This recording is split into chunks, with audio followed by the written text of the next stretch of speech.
name's William, and before I start this evening, I just want to apologize for the state of my mustache. I know it's egregious, and it's debilitating, and it's a slough. It's a disgrace. Speak up. I can't see the mustache. Yeah. I can see it. It was bringing me down pretty bad. Thanks for the apology. In contrast to Old Car's mustache, which, as usual, is finely trimmed to profusion. Yeah.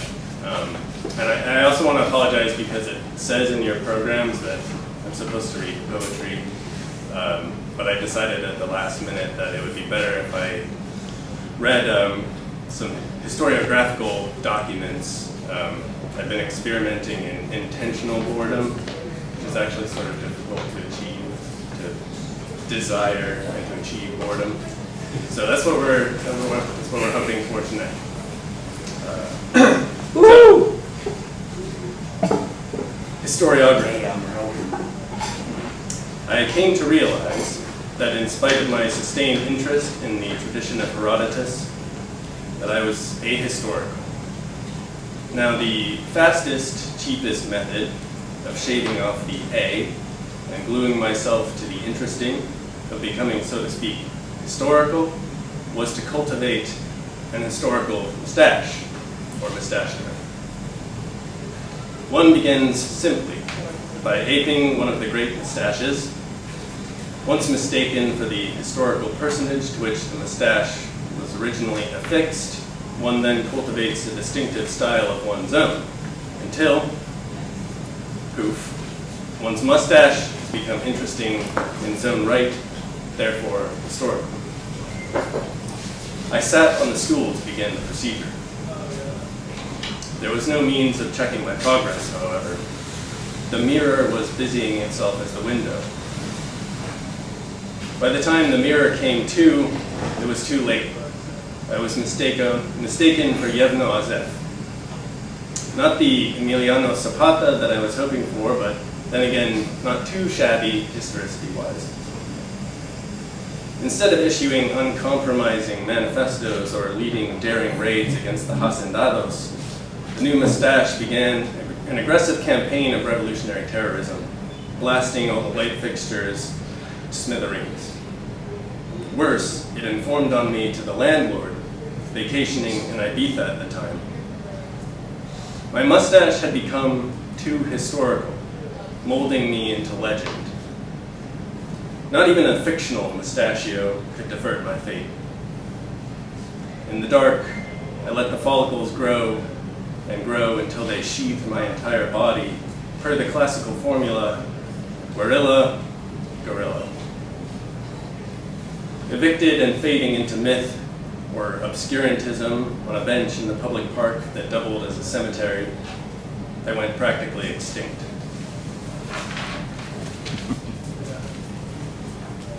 Historiography. I suffer my exile in the cemetery that doubles as a public park. The inchworm measures out the sleeve from whence my hand extrudes. I sit on the park bench and attempt to regroup my thoughts.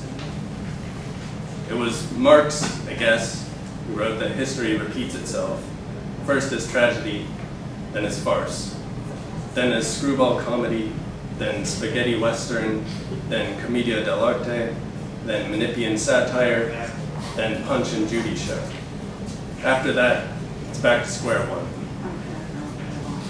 I'll remember my destiny in a wheel of cheese. Gorgonzola should be veiny enough.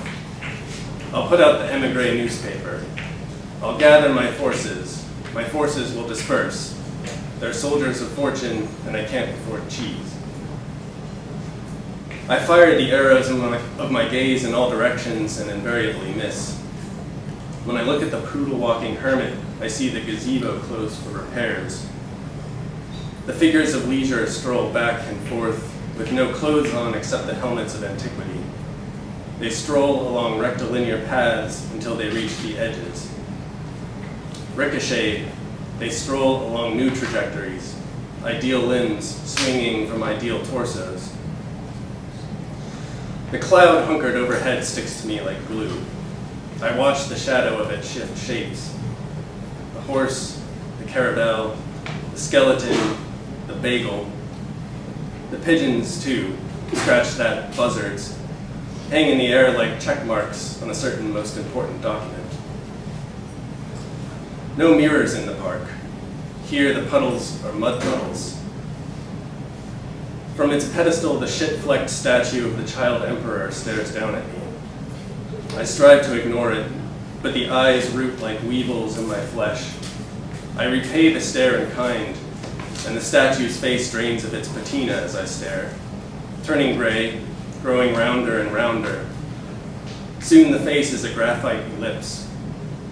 A smile splits the fully inflated discoloration and the head begins to float, taking the tiny rigid body along with it up into the canopy. It strikes the forked twig and deflates, hissing. So much for the golden age. Historiography. The new stool, formed from the new composite material, swaggered into my new place and declassed the old stool. After a brief clash to establish dominance, it was all over. I sat on the new stool to watch the ants promenade along the wainscoting, each with a volt of electricity clamped in its jaws. To power the new queen, I guess. The oscillating fan turned to face me, dragging a quart of fitful wind behind it. I sat on the new stool to watch the tumbleweed of dryer lint strike out across the barren floor.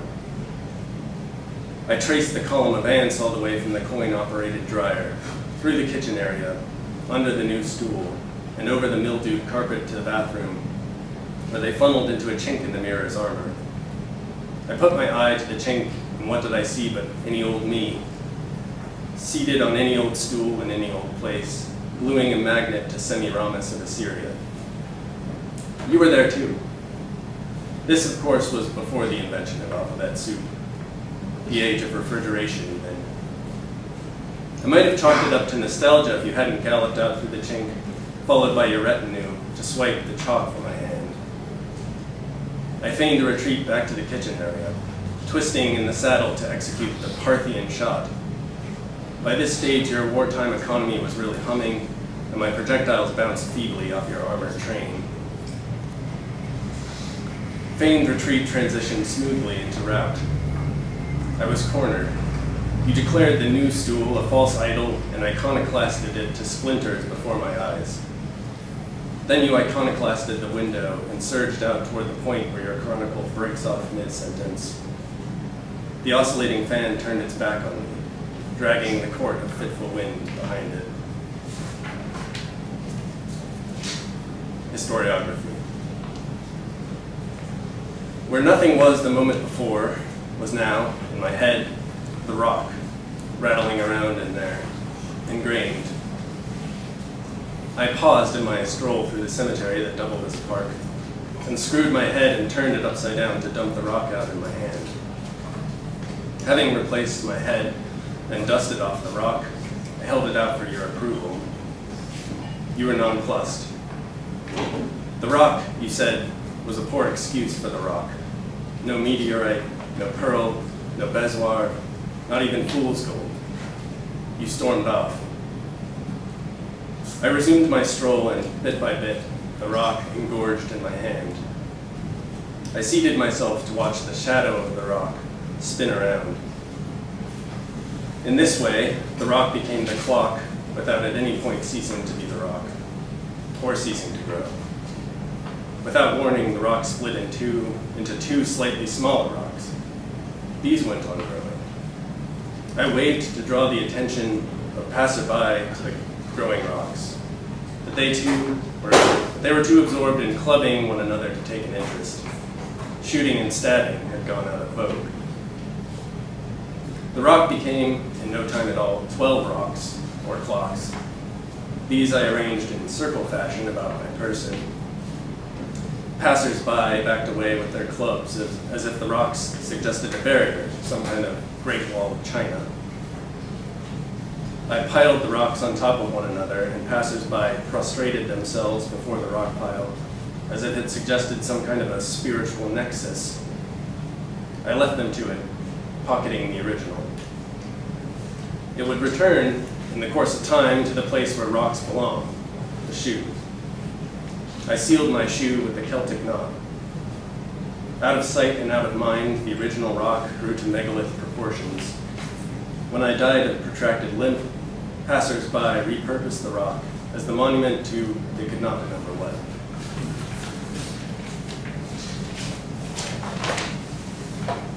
Historiography. Returning to my place from a stroll when my muscle memory jammed. Which row of identical places contained the place I called my place? Say it was this row. Was my place B8, or 2B, or VIII, or 8B, or 68, or BB? Up to now, reliant on muscle memory, I'd never noticed this unaccountable system before. Nothing else for it but to go door to door, trying my key in all the locks. Astonishing, the key unlocked the first lock, I turned it in. In terms of layout, the place was identical to my place. But it wasn't my place. A determination I made on seeing the tenants, neither of them me, having sex on the Formica card table. I excused myself, moved on to the next door. The key worked here too. The place was identical to the place I'd just been, and by proxy identical to my place, but it wasn't mine, which I once again determined with reference to tenants having sex, strenuous sex, under the Formica card table on which a selection of Zweihanders was laid out. Predictably, the key granted me access to the third, fourth, fifth, and sixth places, all identical in terms of layout, in which the tenants were having sex that ran the gamut from languid to athletic, against a case of priceless illuminated manuscripts, atop a shell knitted inside an opulent horse-drawn carriage, or dangling from the ceiling over a bed of hot coals. Nothing if not systematic, I eventually found what could only be my place, since nobody was having sex in it. Its layout was not at all as I remembered. I shut the door behind me, heaved a sigh, and set about exploring the new layout, which turned out to be quite extensive. Room after room, all white, windowless, barren of furniture. A museum with nothing on exhibit.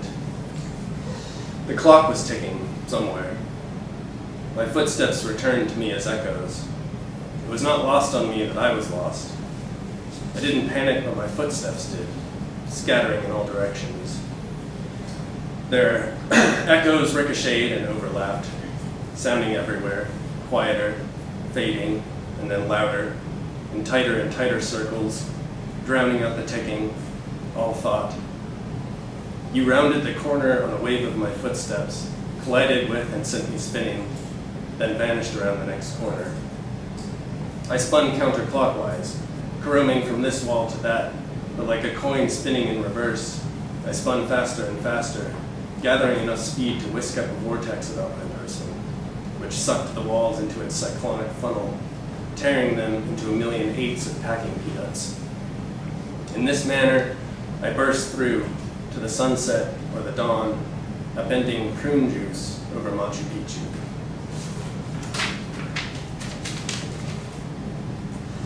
Historiography. I was not myself. You were beside yourself. Francisco Pizarro is not himself because that's who we were. Francisco Pizarro and Atahualpa, respectively, or the Sapa and the Sapa's reflection in the mud puddle of history. I can explain only under pain of torture. You kicked me in the shins until Francisco's hat fell off. That put a dent in primitive accumulation and the course of history altered, such that I became Sviatopolk the ill, and you, your Kaguari the slowpoke. We began a literary correspondence. Dear Kaguari, was it noise or is it music? In your last letter, which, in keeping with your epithet, took decades to arrive, you insisted that it was noise as opposed to music. Naivete. You might as well ask, was it backwards or forwards, wooden or plastic? There can be no question. I insist that, contrary to noise, it was only ever music. Only time will tell, but I have no doubt what time will say. I can prove it with three methods in no particular order. 1, force of arms. 2, force of will. And 3, force of habit. Let us begin with method 2. As you can see, my epithet is but 2 V's or U's short of will, and the force of my will is widely attested by contemporary sources. I am more than capable of thinking it was music, not noise, and for such a long duration that if it wasn't already, it will become so. No contrariness will dissuade me, and no setback will deter me. I cannot fail, I cannot die unless I will it. I, king volition, and you, the king of futility. That's you. Okay, let's loop back around to method 1. Though I am known to my people as the ill, this is by no means a reference to any physical malady. Every day, at break of day, I build by hand a monument to myself. When the sun is at its zenith, I dismantle it, stone by stone, and one by one I carry them to a new location, by hand, where I build a new monument, identical to the first, by hand. At the sun's nadir, I take the monument down and carry the stones to a new location. You will admit that my arms must be freakishly muscle-bound, for never have I built in the same place twice. At last we arrive at method 3. By repeating the word noise, it has become not only a habit, but a music. Imagine what could happen if you repeated the word music. No doubt you'll say that it becomes noise, but listen to this. Music, music, music, and music. Well, there you have it. Love Sviatopolk. Historiography. You sat on the bench across from mine, glaring at the great oblong rumpled in your hands. I crossed the gravel, asked why the long face. Today's paper, you said, thwapping the oblong. It's garbage. I circled round and saw the front page headline, What in Tarnation, followed by a block of no text. Only much later was I able to reconstruct what happened. Nothing had happened, not to mention taken place, occurred, transpired, or gone off.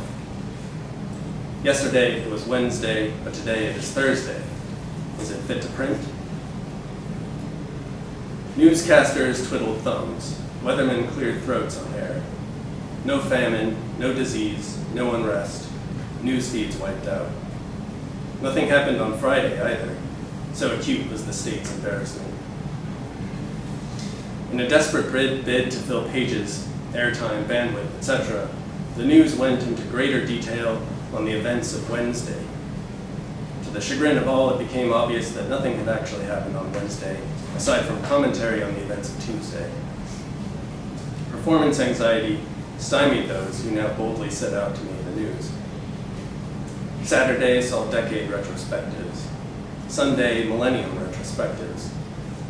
There was no shortage of past events to cover, but somehow, in light of the ongoing news lacuna, the Battle of Lepanto and the 1934 textile workers' strike sort of lost appeal. Worse, vast swaths of events, now forgotten, might as well have never occurred. By Monday, the news was covering the news crisis so extensively, was it a terrorist plot, the fault of the poor, that if anything had happened, who would have known? The obits gaped, the crossword puzzles were printed without hints. Heads of state called for disunity in the face of the lack of any threat to national security. Experts predicted that the crisis might well last until next month, but by then all the news agencies had gone belly up. One thing no longer led to another. Over the sun, let alone under it, was no new thing. You needed a magnifying glass to see the great men of history. Checkers, reenactments, what-if scenarios, and the like should have become global pastimes. But no, somebody had forgotten to refuel the motor. Now the propeller was merely decorative. When the dialectic got wind, it didn't so much grind to a halt as fatten itself up.